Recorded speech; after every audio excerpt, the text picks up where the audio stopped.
Hello students, my name is Geetanjali Indiriya. Welcome to step up academy. Mahadevi Verma के बचपन की कहानी, मेरे बचपन के दिन, आपने ये पाठ पढ़ा और उनके बचपन के बारे में जाना, और कई लोगों के बचपन के बारे में भी आपने सुना होगा, क्योंकि आपका तो वैसा बचपन नहीं रहा। तो मैंने बहुत कुछ उसके बारे में बता दिया था और आपने कहानी पूरी पढ़ भी ली थी। आज बारी है प्रश्न अभ्यास की। तो मेरे बचपन के दिन के प्रश्न अभ्यास में पहला प्रश्न है, सुभद्रा कुमारी चौहान ने महादेवी की काव्य प्रतिभा निखारने में किस प्रकार योगदान दिया था? तो सुभद्रा कुमारी चौहान महादेवी वर्मा से बड़ी थी और महादेवी वो पहले से ही सुभद्रा जी कविताएं लिखती थी और महादेवी जी उनसे छुपा लेती थी, वो भी लिखती थी। लेकिन जब उन्होंने एक बार महादेवी जी की कविता देखी तो फिर उन्होंने उसको कई कवि सम्मेलनों में ले भी जाती थी और साथ में तुकबंदी भी करती थी। तो यहाँ देखते हैं उत्तर। सुभद्रा कुमारी चौहान महादेवी वर्मा से बड़ी थी, वे पहले से ही कविता लिखा करती थी। एक दिन उन्होंने महादेवी की लिखी कुछ कविताएं पढ़कर जान लिया कि ये भी कविताएं लिखती है। इसके बाद दोनों ने साथ साथ तुकबंदियां करने लगे। दोनों की कविताएं स्त्री दर्पण नामक पत्रिका में छपने लगी। उनके प्रोत्साहन से ही महादेवी वर्मा का काव्य लेखन निखरता गया। महादेवी वर्मा ने अपनी माँ के व्यक्तित्व की किन विशेषताओं का वर्णन किया है? तो उनकी माँ, जब जबलपुर में उनकी माँ जबलपुर की थी, उनकी माँ और उनका विवाह हुआ तो उनकी माँ के साथ ही उनके परिवार में हिंदी आई। पहले उनके परिवार में उर्दू, फारसी और अंग्रेजी का प्रचलन था और माँ चूँकि धार्मिक थी तो ये मीरा के पद गाया करती थी और महादेवी जी भी उनके साथ बैठकर उन्होंने गाया है, सीखा है। और ये ब्रज में पहले लिखती थी क्योंकि ये माता उनकी उसी पद में गाती थी, उसी भाषा में। लेखिका की माँ के आने के साथ ही उनके परिवार में हिंदी बोली जाने लगी। वे हिंदी के पद लिखती थी और उन्हें गाया भी करती थी।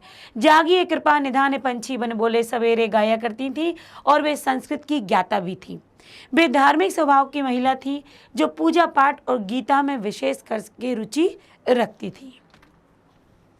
पैदा होने पर भी नन्ही महादेवी वर्मा की बड़ी खातिर क्यों हुई, जबकि उस समय लड़कियों को बोझ समझा जाता था?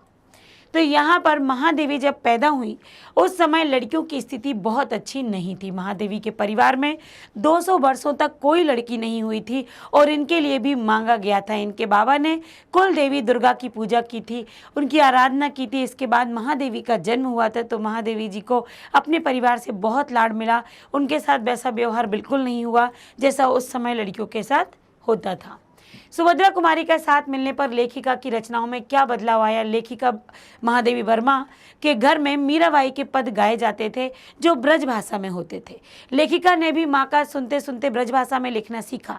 लेकिन जब ये सुभद्रा कुमारी चौहान से मिली तो सुभद्रा जी खड़ी बोली में लिखती थी तो उन्हें भी खड़ी बोली में लिखना आ गया। तो यहाँ पर वो खड़ी बोली में लिखना उन्होंने सुभद्रा जी के साथ प्रारंभ किया। पुरस्कार में कटोरा मिलने पर सुभद्रा ने महादेवी वर्मा को किस परंपरा की याद दिलाई और क्या कहा? महादेवी को कवि सम्मेलन में पुरस्कार के स्वरूप चांदी का कटोरा मिला हुआ था। सुभद्रा कुमारी को दिखाया तो उन्होंने देखकर कहा कि मुझे इस कटोरी में खीर खाना है, क्योंकि परंपरा के अनुसार कोई भी नया बर्तन आता था उसमें कुछ मीठा या खीर खिलाई जाती थी, तो पकाए जाने की परंपरा थी। उन्होंने लेखिका से उस कटोरे में खीर पकाकर खिलाने को कहा। सुभद्रा कुमारी को कैसे पता चला कि महादेवी वर्मा भी कविताएं लिखती हैं? महादेवी वर्मा बचपन से ही तुकबंदी किया करती थी। सुभद्रा कुमारी उनसे 2 साल बड़ी थी। वे लेखिका के साथ छात्रावास में उनके कमरे में रहती थी। लेखिका उनसे छुप छुप कर कविताएं लिखती थी। एक दिन डेस्क की तलाशी लेते हुए सुभद्रा जी ने महादेवी के द्वारा लिखी हुई कविताओं को पढ़ लिया। उनको मिल गया, इसलिए उनको पता चल गया कि महादेवी भी कविता लिखती हैं। लेखन कार्य के लिए लेखिका को आरंभिक प्रेरणा किस किस से मिली? तो यद्यपि महादेवी वर्मा तुकबंदी बचपन से ही करती आ रही थी तथापि सुभद्रा कुमारी के रूप में उन्हें साथी भी मिली और कवित्री भी मिल गई। दोनों साथ साथ रचनाएं करने लगी। उस समय की निकलने वाली पत्रिका स्त्री दर्पण में दोनों की कविताएं भी छपा करती थी। इससे उनको और अधिक रचना करने की प्रेरणा मिली। क्रास्थवेट गर्ल्स कॉलेज राष्ट्रीय एकता की जीवंत मिसालता स्पष्ट कीजिए। क्रास्थवेट गर्ल्स कॉलेज का वातावरण बहुत अच्छा था। वहाँ हिंदू मुस्लिम दोनों ही और ईसाई लड़कियां भी साथ साथ पढ़ती थी। आपस में बहुत ही मेल जोल था, प्रेम भाव से रहती थी। सभी लड़कियों के लिए एक ही मेस था, एक साथ ही वो खाना खाती थी जहाँ प्याज का प्रयोग नहीं होता था। सभी एक साथ खाना खाया करती। सभी भले ही अलग अलग प्रांतों से आई थी लेकिन मिलकर रहती थी और अपनी अपनी भाषा में आपस में बात भी करती थी। सभी को उर्दू पढ़ाई जाती थी, हिंदी पढ़ाई जाती थी, सभी एक ही साथ एक ही प्रेयर गाया करती थी। उनमें जाति पाति का और सांप्रदायिकता की भावना नहीं थी। उनमें भाषा और प्रांतीयता के आधार पर कोई भी मतभेद नहीं था। इस प्रकार वहाँ राष्ट्रीय एकता की जीवंत मिसाल मिलती है। विभिन्न धर्मों की, विभिन्न संप्रदाय की अलग अलग जगह के लड़कियां थीं, अलग अलग भाषा बोलती थी। वो आपस में, यदि दो लड़कियां एक ही जगह की हों तो वो आपस में वहाँ की मातृभाषा में बात करती थी, किंतु प्रेयर जो होती थी उसे एक साथ ही गाती थी, एक साथ ही मैस में जाती थी, एक साथ ही भोजन करती थी, कोई भी भेदभाव नहीं था। तो ये वहाँ की जीवंत मिसाल थी एकता की। महादेवी वर्मा तथा उनकी साथी ने स्वतंत्रता आंदोलन में किस प्रकार आर्थिक मदद देती थी? लेखिका ने 1917 में क्रासबेट गर्ल्स कॉलेज में प्रवेश लिया।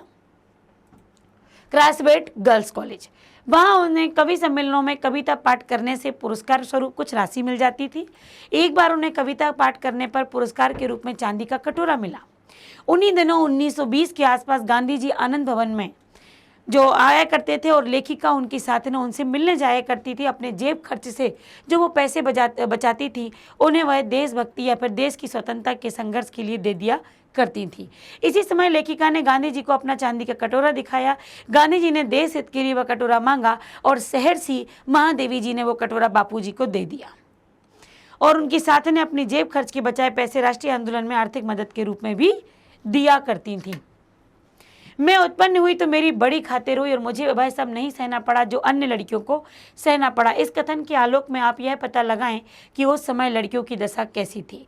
उस समय जब लेखिका पैदा हुई थी, अर्थात सन 1900 के आसपास, स्त्रियों की स्थिति बहुत ही शोचनीय थी, बहुत चिंतनीय थी। उनके प्रति लोगों का दृष्टिकोण अच्छा नहीं था।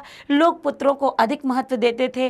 कुछ स्थानों पर तो लड़कियों को पैदा होते ही मार दिया जाता था और लड़कियों की पढ़ाई पर बिल्कुल भी जोर, महत्व नहीं दिया जाता था। उनके पालन पोषण पर भी कोई महत्व नहीं दिया जाता था। उस समय बाल विवाह, दहेज प्रथा, सती प्रथा आदि सामाजिक कुप्रथाएं प्रचलित थी और जो महिलाओं के लिए बड़ी ही घातक थी, क्योंकि सती प्रथा, जैसा कि आप जानते हैं कि पति की मृत्यु के बाद पत्नी को भी जलती हुई उस चिता पर जिंदा ही जल जाना पड़ता था। दहेज प्रथा, जहाँ पर स्त्री का, लड़की का विवाह होते ही या होने से पहले ही जो लड़कों की मांग होती थी, जो वर वर्ग की मांग होती थी, उतना पैसा दे देना पड़ता था। ना देने पर भी उनकी मृत्यु हो जाया करती थी। तो ये पुरानी परंपराएं थी जो कि लड़कियों, औरतों के लिए बहुत ही कुप्रथाएं थी। फिर लड़कियों के जन्म के संबंध में आज कैसी परिस्थितियां हैं? लड़कियों के जन्म के संबंध में आज की परिस्थितियों में काफी सुधार हुआ है। लोग पहले जहां जन्म लेते ही लड़कियों को मार देते थे, आज भ्रूण परीक्षण के माध्यम से जन्म पूर्व ही उनकी हत्या करने का प्रयास करते हैं। मतलब माँ के गर्भ में ये देखने का प्रयास करते हैं कि माँ के गर्भ में लड़का है या लड़की। यदि लड़की होती है तो आज भी बहुत ही कम जगह ऐसा होता है, लेकिन यदि कुछ ऐसी कुंठित जो मानसिकता के लोग हैं कि उसको मार दिया जाए, या घर में एक दो लड़कियां हैं तो तीसरी पैदा होने से ही उसे गर्भ में मार दिया जाए, ये भी प्रयत्न करते हैं। लेकिन सरकार द्वारा कठोर कदम उठाने से इसमें कमी आई है। दूसरे, घटते लिंग अनुपात में भी लोगों ने इस दिशा में सोचने का प्रयास किया है कि पुरुषों का लड़कों का स्तर या उनका अनुपात बढ़ता जा रहा है और लड़कियों का अनुपात कम होता जा रहा है। इससे कुछ लोगों के द्वारा लड़कियों को भी अब शिक्षित कर लड़कों के जैसा ही समझा जाने लगा है। तो पहले से लड़कियों की स्थिति में एक हद तक बहुत सुधार आया है। उनके पालन पोषण और उनकी शिक्षा पर बहुत जोर दिया जा रहा है। लेखिका उर्दू फारसी क्यों नहीं सीख पाई? लेखिका उर्दू फारसी नहीं सीख पाई क्योंकि उनके घर में उर्दू फारसी का माहौल ना था, जिससे बचपन में उन्हें इस भाषा को सीखने के लिए प्रोत्साहन नहीं मिला। क्योंकि जब उनकी माँ का विवाह नहीं हुआ था तब तक उनके घर में उर्दू फारसी चलती थी। जैसे ही माँ, जो कि जबलपुर की रहने वाली थी, वो आई तो उन्होंने हिंदी का प्रचलन घर में किया और जब महादेवी जी का जन्म हुआ तब तक घर में हिंदी बोली जाने लगी थी। लेखिका के मन में यह बात बैठ गई थी कि उर्दू फारसी सीखना उनके बस की बात नहीं है और इस भाषा को सीखने में उन्हें कोई रुचि नहीं थी। उर्दू सिखाने वाले मौलवी के आने पर वह चारपाई के नीचे छुप जाया करती थी। तो लेखिका ने अपनी माँ के व्यक्तित्व की किन विशेषताओं का उल्लेख किया? उनकी माँ धार्मिक स्वभाव, संस्कारी महिला, हिंदी संस्कृत की ज्ञाता और धार्मिक सहिष्णुता। तो वो धार्मिक महिला थी, नियमित रूप से पूजा पाठ करती थी, प्रतिदिन मीरा के पद गाया करती थी। संस्कारी महिला थी।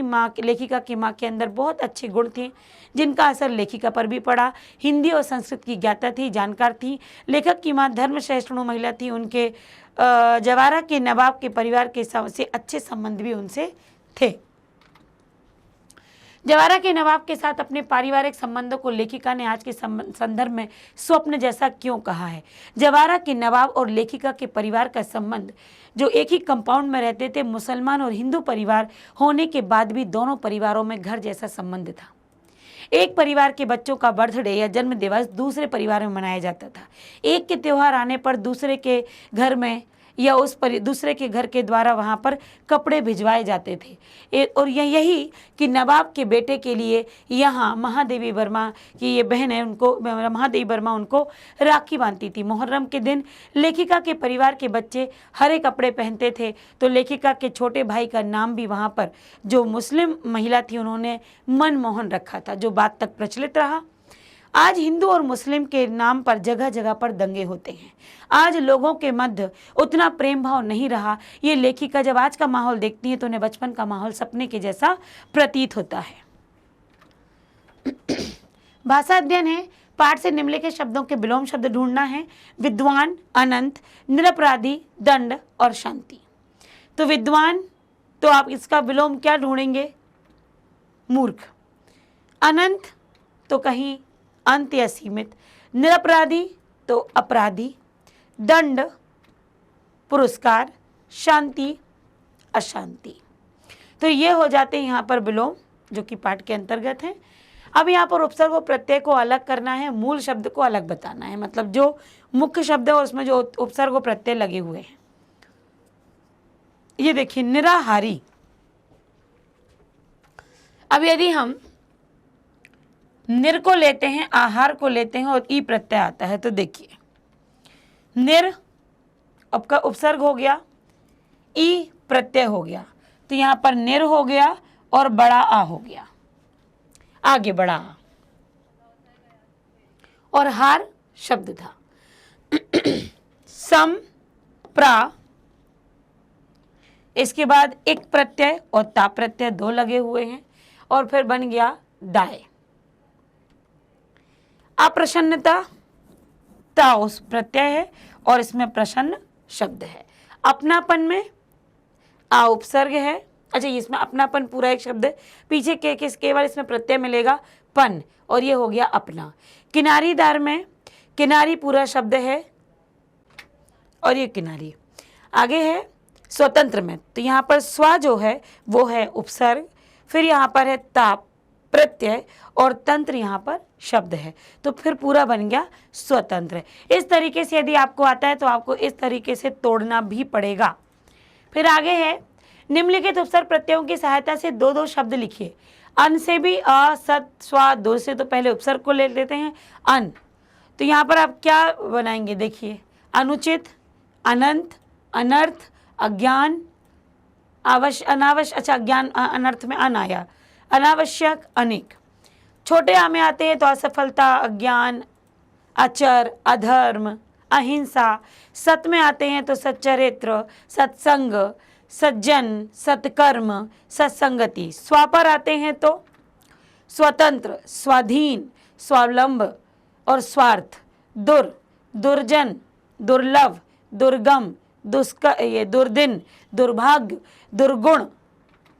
आप जब उपसर्ग को अलग करते हैं तो पीछे पूरा शब्द एक मिलना चाहिए जो कि सार्थक हो, निरर्थक ना हो। प्रत्यय को दार से आपको बनाना है, तो यहाँ पर ईमानदार, दुकानदार, चौकीदार, पहरेदार, हिस्सेदार, रोबदार।